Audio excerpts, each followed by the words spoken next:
नमस्कार दोस्तों, आप सभी का बहुत बहुत स्वागत है इंडियन डिफेंस न्यूज की डिफेंस टॉक सीरीज में, जहां पर हम रोज नए नए डिफेंस अपडेट्स के बारे में बात करते हैं। तो चलिए देर न करते हुए आज की वीडियो शुरू करते हैं।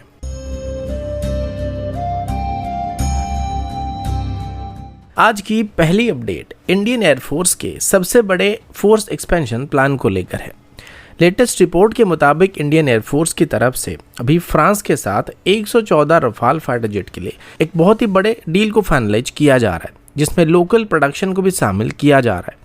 इंडियन एयरफोर्स के एक सीनियर ऑफिशियल के मुताबिक अगले 10 सालों में कम से कम 430 नए कॉम्बैट एयरक्राफ्ट को इंडियन एयरफोर्स में इंडक्ट करने का प्लान किया जा चुका है, जिसका मेजर हिस्सा 2036 के आसपास कंप्लीट होने वाला है। अगर ये प्लान पूरा होता है तो ये नंबर लगभग उतना ही होने वाला जितना आज पूरी पाकिस्तानी एयरफोर्स का स्ट्रेंथ मौजूद है।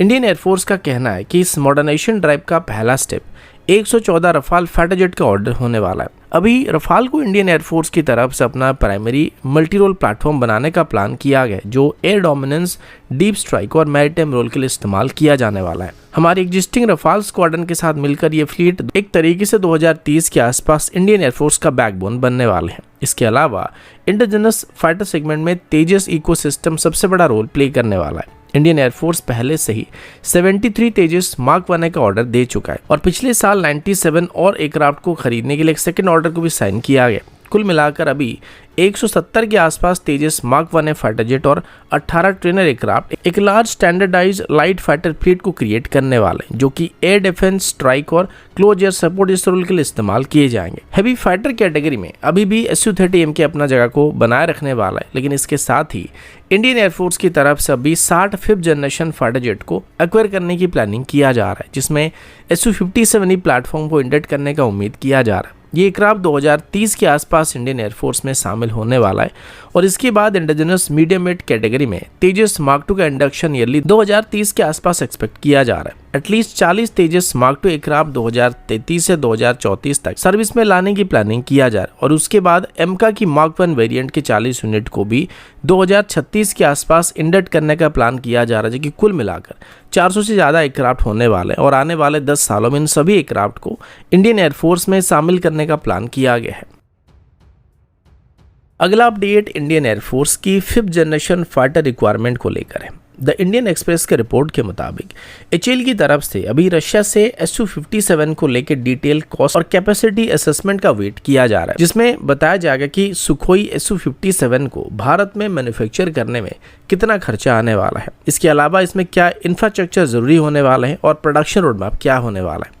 ये रिपोर्ट इसी महीने के एंड तक एचएएल को मिलने की बात सामने आई है। इस प्रोसेस के दौरान एक रशियन टेक्निकल टीम की तरफ से रिसेंटली भारत का विजिट किया गया था और एचएएल की एरोस्पेस इंफ्रास्ट्रक्चर का डिटेल असेसमेंट किया गया था। सोर्सेस के मुताबिक रशियन इंजीनियर्स ने बताया है कि एचएएल के पास मौजूद 50% इंफ्रास्ट्रक्चर अभी पहले से अवेलेबल है, जिसमें tooling, heavy fabrication facilities, composite manufacturing, avionics integration line और फ्लाइट टेस्टिंग फैसिलिटीज शामिल हैं, जो पहले से ही Su-30M के और तेजस जैसे एयरक्राफ्ट को मैन्युफैक्चर करने के लिए डेवलप किया गया था। मतलब अगर डिसीजन लिया जाता है तो जीरो से स्टार्ट करने की जरूरत नहीं पड़ने वाली। हालांकि यहाँ पर खास बात यह भी है कि पूरा असेसमेंट एचएएल की तरफ से अपनी इनिशिएटिव पर ही किया जा रहा है। अभी तक गवर्नमेंट की तरफ से ऑफिशियली ये डिसाइड नहीं किया गया कि भारत कोई फॉरेन 5th जनरेशन फाइटर को खरीदने वाला है या फिर सिर्फ एमका के ऊपर डिपेंड किया जाने वाला है। इसीलिए सुखोई Su-57 का इवैल्यूएशन को अभी ऑप्शन बिल्डिंग एक्सरसाइज के तौर पर देखा जा रहा है, जिसमें एचएएल की तरफ से तो फुल इंटरेस्ट दिखाया जा रहा है, लेकिन गवर्नमेंट की तरफ से प्रोसीड नहीं किया जा रहा है।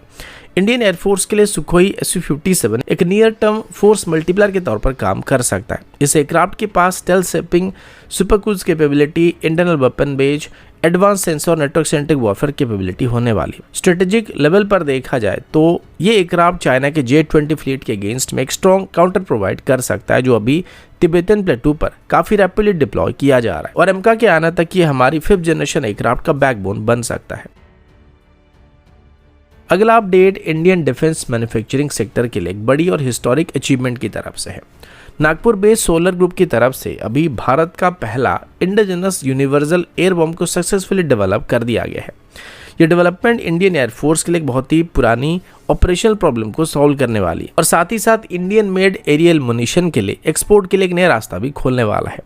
अभी तक एक मेजर इशू ये था कि वेस्टर्न एयरक्राफ्ट और रशियन ऑरिजिन एयरक्राफ्ट के लिए अलग अलग एयर बॉम्ब वेरिएंट का इस्तेमाल करना पड़ता था या वेरिएंट को बनाना पड़ता था। हमारे नेटो ऑरिजिन एयरक्राफ्ट जैसे कि मिराज 2000 और रशियन ऑरिजिन एयरक्राफ्ट जैसे कि Su-30MK या फिर MiG-29 जैसे एयरक्राफ्ट में सस्पेंशन लॉक्स, रिलीज मैकेनिज्म और एवियोनिक्स इंटरफेस काफ़ी अलग होते हैं।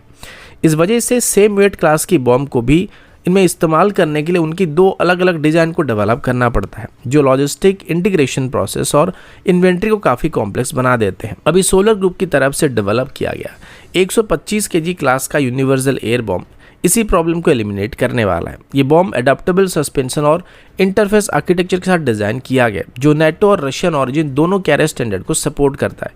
मतलब अभी एक ही बॉम्ब को हमारे फ्रेंच बिल्ड मिराज 2000 पर भी इस्तेमाल किया जा सकता है और सेम बॉम्ब को रशियन ऑरिजिन Su-30MK पर भी इस्तेमाल किया जा सकता है, जिसके लिए कोई मेजर डिज़ाइन चेंज करने की ज़रूरत नहीं पड़ने वाली है।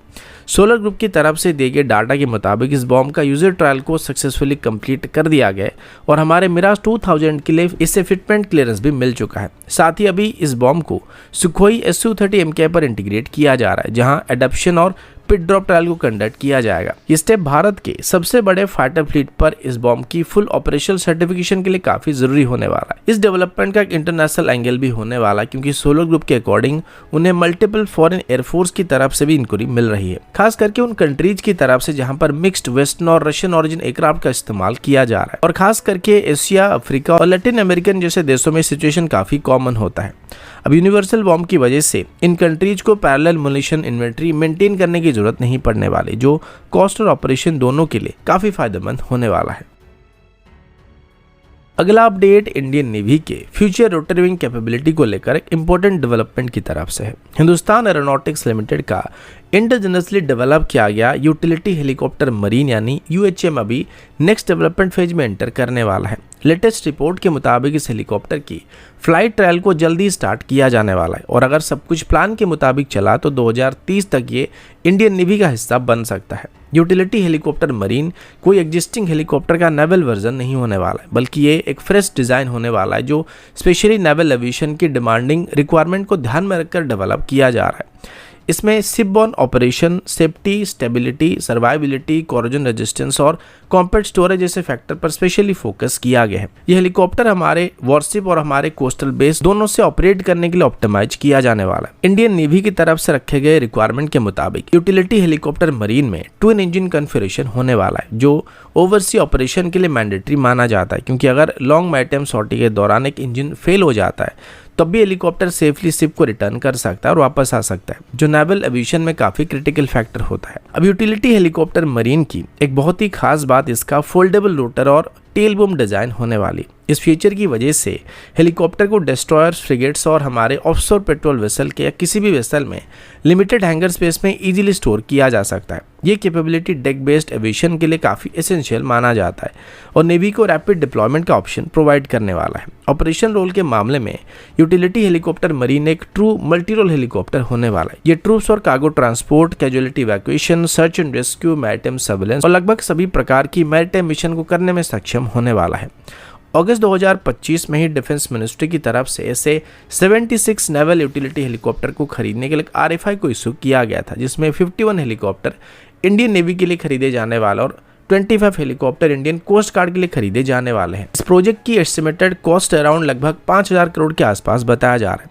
नवंबर 2025 में HAL की CMD की तरफ से बात कंफर्म किया गया था कि यूटिलिटी हेलीकॉप्टर मरीन का पहला प्रोटोटाइप कंप्लीट हो चुका है और अभी इसका maiden trial current financial year में करने का प्लान किया जा रहा है, जो कि इसी साल की मार्च से पहले कंप्लीट होने की उम्मीद किया जा रहा है। अगला अपडेट भारत के डायरेक्टेड एनर्जी वेपन प्रोग्राम की तरफ से है। रिपोर्ट्स के मुताबिक DRDO की तरफ से अभी 300 किलोवाट क्लास की हाई एनर्जी लेजर सिस्टम पर काम किया जा रहा है, जो एक hybrid electrically driven gas laser architecture पर बेस्ड होने वाला है। ये सिस्टम एक long range hard kill laser weapon के रूप में डेवलप किया जा रहा है, जिसका एक्सपेक्टेड एंगेजमेंट रेंज 20 किलोमीटर ज्यादा होने वाली है। इसके साथ ही भारत नेक्स्ट जनरेशन एयर और मिसाइल डिफेंस के स्ट्रेटेजिक क्लब में एंट्री लेने वाला है। सोर्सेज के मुताबिक इस 300 किलोवाट स्टैंडर्ड की हाई एनर्जी लेजर के लिए रिक्वायर्ड सभी मेजर टेक्नोलॉजी टेक्नोलॉजी काफ़ी हद तक वैलिडेट हो चुके हैं। कई क्रिटिकल सब सिस्टम या तो मैच्योर स्टेज में पहुंच चुके हैं या फिर एडवांस इंटीग्रेशन फेज में चल रहे हैं। इसका core concept electrical power generation की एफिशिएंसी और गैस लेजर की हाई बीम क्वालिटी को कंबाइन करने का होने वाला है, जिसमें फ्यूचर में पावर स्केलिंग भी पॉसिबल हो जाती है। इस सिस्टम का सबसे बड़ा important component centrifugal bubble secondary optical group यानी SOG होने वाला है, जो अभी स्पेशली वैलिडेट किया जा चुका है। हाई एनर्जी लेजर सिस्टम में आउटपुट विंडो पर थोड़ा सा भी अगर कंटामिनेशन या थर्मल डिस्टॉर्शन होता है तो ये बीम क्वालिटी को काफ़ी हद तक डिग्रेड कर सकता है। ये SOG टेक्नोलॉजी लेजर के ऑप्टिकल पाथ को क्लीन और स्टेबल रखने में मदद करने वाला है, जिससे sustained high power firing possible होने वाली है। इसमें एक और क्रिटिकल सब system high gain subsonic nozzle होने वाली है, जो गैस लेजर के ऑपरेशन का बैकबोन माना जाता है। ये नोजल लेजिंग मीडियम को रैपिडली एक्सपैंड और कूल डाउन करने में मदद करता है, जिससे हाई एफिशिएंसी और हाई पावर बीम जनरेट करना संभव हो पाता है। सुपरसोनिक फ्लो की वजह से continuous wave operation extreme power level पर स्टेबल बनी रहती है। इस सब सिस्टम को भी DRDO की तरफ से सक्सेसफुली वैलिडेट किया गया है। अभी जो सबसे इंपॉर्टेंट वर्क चल रहा है वो लार्ज एपरेचर बीम डायरेक्टर है। ये सब सिस्टम लेजर बीम को स्टीयर, स्टेबलाइज और फोकस करने का काम करता है। साथ ही एटमॉस्फेरिक डिस्टॉर्शन, वाइब्रेशन और टारगेट मैन्यूवर्स को कॉम्पेंसेट करने का काम करता है। इस कंपोनेंट के ऊपर हमारी सिस्टम की रियल वर्ल्ड लेथैलिटी डिपेंड करने वाली है। साथ ही एडेप्टिव कंट्रोल सिस्टम भी पार्शियली कंप्लीट हो चुका है, जो बीम शेपिंग, फेज करेक्शन और रियल टाइम एटमॉस्फेरिक कॉम्पेंसेशन को हैंडल करने का काम करने वाला है। तो दोस्तों, अभी के लिए इतना ही। मिलता हूँ आपसे अगले वीडियो में, तब तक के लिए जय हिंद, वंदे मातरम।